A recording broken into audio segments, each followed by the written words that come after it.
I try to give an explanation for that. I think that is well accepted all over the globe. even between India and Pakistan, it has become part of the, it has basically informed the negotiations, and it has informed the policy making. In both countries, the people, agree, people appreciate what we have, how we have explained this. तो ये 3 चीजें जो अभी भी मेरी, focal areas है, water, glaciers and climate change. तो उसके बाद हमें सेंटर फॉर एक्सलेंस भी हमने इसी पे एस्टैब्लिश किया कश्मीर यूनिवर्सिटी में. और बाकी जो एनवायरनमेंट के रिलेटेड इश्यूज है, जैसे यहाँ के लेक्स है या हाइड्रोलॉजी रिलेटेड फ्लड्स है, बहुत से रिलेटिव्स है, तो इन पर भी हमने काम किया है.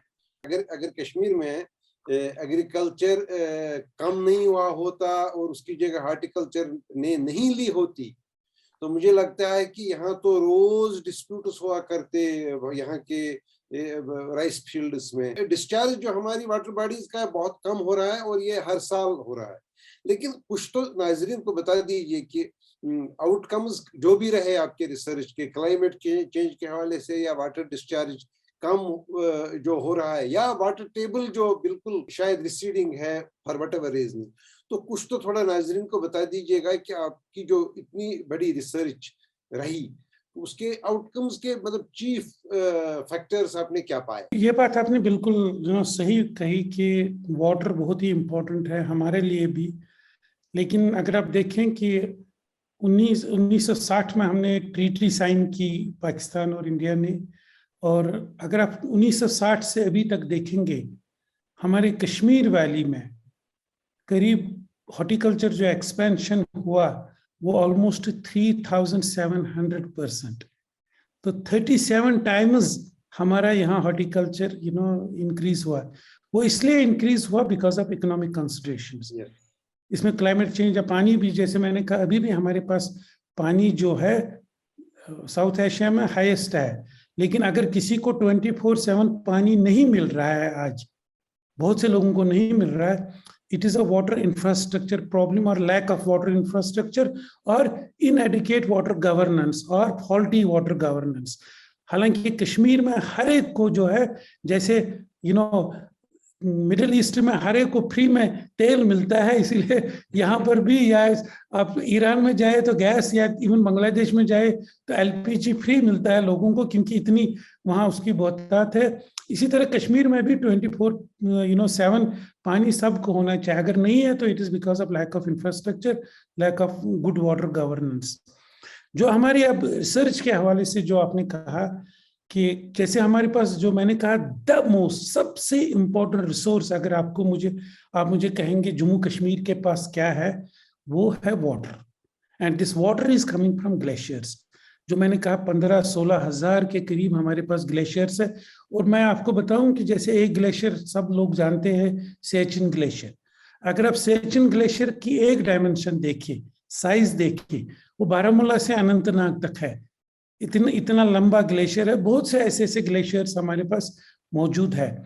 और ये जो पानी इनसे आता है, और ये जो मैंने कहा क्लाइमेट चेंज के हवाले से हम स्टडी करते हैं, या ग्लेशियर्स या पानी कितना आता है, तो ऑन एन एवरेज अगर आप देखें, ये बिल्कुल वैरी करता है. कश्मीर में ग्लेशियर्स की क्या स्टेटस है, चिनाब में क्या है, करगिल में क्या है, लद्दाख में क्या है. लेकिन ऑन एन एवरेज अगर आप कश्मीर की बात कहेंगे तो मैं आपको बताऊं कि हर साल जब हम ग्लेशियर के ऊपर जाते हैं, हम साल में 3 बार भी जाते हैं, ऑन एन एवरेज 2 बार तो जाते ही है. अभी मई में जाते हैं और फिर सितंबर में जाते हैं, और बीच बीच में कहीं कहीं ग्लेशियर्स में हम 4-5 बार भी जाते हैं, because our research demands that. लेकिन जो बाकी ग्लेशियर्स जो दूर दूर तक है, हमारे पास 8-9 ग्लेशियर्स जो हैं, जो हम रेगुलरली मॉनिटर करते हैं. जो लद्दाख में हमारे ज़ांस्कार में है तो 2 बार जाते हैं, मई और. तो अगर आप कश्मीर के ग्लेशियर्स की बात कहें, तो अगर आप मुझे आम लोगों के लिए कि कितना ये श्रिंक होते हैं, कितना लॉस होता है, हमने डिटरमाइन किया है कि कश्मीर में करीब हर साल जब हम ग्लेशियर के पास जाते हैं तो 1 मीटर कम होता है साल में. हर साल ये 1 मीटर कम होता है. और हमारे पास जो ग्लेशियर्स है, कोई ग्लेशियर हमारे जो डेप्थ है, उसकी जो थिकनेस है, वो 300 मीटर भी है, 400 मीटर भी है. लेकिन कश्मीर में जो है यही 80-90 मीटर इनकी भी डेप्थ है. तो मुझे लगता है कि 100 साल के बाद जो most of the glacier cover जो हमारा यहाँ है, तो वो थोड़ा सा that is a very concern कि कितना होगा. मेरे ख्याल में 70 से 80% तक वो खत्म हुआ होगा by end of this century. लेकिन एक और डायमेंशन में बताऊं कि लेंथ, जैसे मैंने कहा सेचन ग्लेशियर बारामूला से श्रीनगर तक, यहाँ अनंतनाग तक है, या हमारे पास यहाँ कोलाही ग्लेशियर है, करीब 9 स्क्वायर किलोमीटर है उसका एरिया, 11 स्क्वायर किलोमीटर। हर साल जब हम जाते हैं ऑन एन एवरेज 20 मीटर ये पीछे जाता है, 20 मीटर खत्म होता है तो दिस इज द इंडिकेशन कि क्या हो रहा है इन ग्लेशियर्स में। इसी तरह जो पानी की आपने बात कही कि पानी को क्या हो रहा है, बहुत से एरियाज जो है अभी भी हमारे यहाँ पानी है, लेकिन अगर आप नॉर्थ कश्मीर की जगह जाए, आप कुपवाड़ा जाए, हंदवाड़ा जाए, वहाँ वाटर स्केर्सिटी है, आपको मिलेगी वहाँ ही एक जगह है कश्मीर में, वही एक जगह है जहाँ आपको वाटर टैंक्स मिलेंगे, जो तमिलनाडु और आंध्र प्रदेश और बाकी में वाटर स्टोर करने के लिए, रेन वाटर हार्वेस्टिंग के लिए आपको वाटर। तो ये सही बात है कि बहुत से पानी जो है हमारा नदी नालों में बहुत हद तक कम हुआ है, बहुत से छोटे छोटे नदी नाले भी सुकड़ गए हैं। और ये पानी के हवाले से, अगर हम क्लाइमेट चेंज के हवाले से बताएं कि आए दिन लोग जो है क्लाइमेट चेंज के बारे में बात कर रहे हैं, मैं आपको बताऊं जो लास्ट 100 ईयर्स जो हमारे पीछे हुए हैं ग्लोबली, अगर आप ग्लोबल एवरेज देखेंगे कि कितना टेम्परेचर इंक्रीज हुआ है ग्लोबली, जो है 0.8 degree, less than 1 degree increase हुआ है फॉर 100 ईयर्स। अगर आप नॉर्दर्न हेमिस्फीयर में जाएं, अगर आप दुनिया को 2 हिस्सों में, आप नॉर्थ की तरफ जाएं तो ऑलमोस्ट 0.9% जो है एवरेज टेम्परेचर इंक्रीज हुआ है फॉर 0.9% फॉर 100 ईयर्स। लेकिन अगर आप कश्मीर की बात कहें तो यहाँ पर लास्ट 100 ईयर्स में 1.3 डिग्री इंक्रीज हुआ है, क्वाइट सिग्निफिकेंट। ये पिछले 100 साल की बात है। लेकिन आगे की अगर हम देखेंगे, जैसे आजकल बहुत से अभी ग्लासगो में क्लाइमेट चेंज नेगोशिएशंस हो रहे हैं, नेक्स्ट शर्म एल शेख में इजिप्ट में हो जाएंगे, तो इससे पहले पेरिस में भी हुए थे, बहुत से नेगोशिएशंस होते हैं। तो उसमें अगर हम देखेंगे तो क्लाइमेट चेंज इतनी तेजी से बढ़ रही है और temperature is one of the indicators of that. तो द वर्ल्ड लीडर्स ने सोचा कि अगर हम इस प्लेनेट को 2 डिग्री तक, पिछले 100 साल में हम सिर्फ 1 डिग्री वार्म हुए, लेकिन जो नेक्स्ट 100 ईयर्स है अगर 2 डिग्री हम इसको रखें तो we will be doing some great service to this planet. लेकिन आज वो पॉसिबल नहीं है, that is not realistic. Kashmir में जो हमारे प्रोजेक्शंस है, अगर हमने क्लाइमेट के हवाले से, एनवायरनमेंट के हवाले से अपना कंसर्न बरकरार रहा, इसके लिए कुछ काम किए, तो कम से कम इस सेंचुरी में हम 3 डिग्री तक इंक्रीज हो जाएंगे। तो ये सिनेरियो है फ्यूचर का, if unless we do some drastic तो इसीलिए हमारे लिए खासकर, हालांकि लोग पूछेंगे कि कश्मीर जैसी जगह है, ये जो ग्लोबल क्लाइमेट चेंज हम कहते हैं, इसकी जो रीजन है वो ग्लोबल वार्मिंग है, green house gases, carbon dioxide, methane, nitrous oxide, ozone, ये ऐसी चीजें हैं जो इंडस्ट्रियलाइजेशन की वजह से इमिशन होती है इनकी। कश्मीर में तो इंडस्ट्री है नहीं कोई, फिर क्यों है यहाँ पर, और वो भी ग्लोबल से ज्यादा है। This is very unfortunate. I mean the people of Jammu Kashmir and Ladakh climate change के लिए रिस्पॉन्सिबल नहीं है, लेकिन they are facing the brunt of climate change.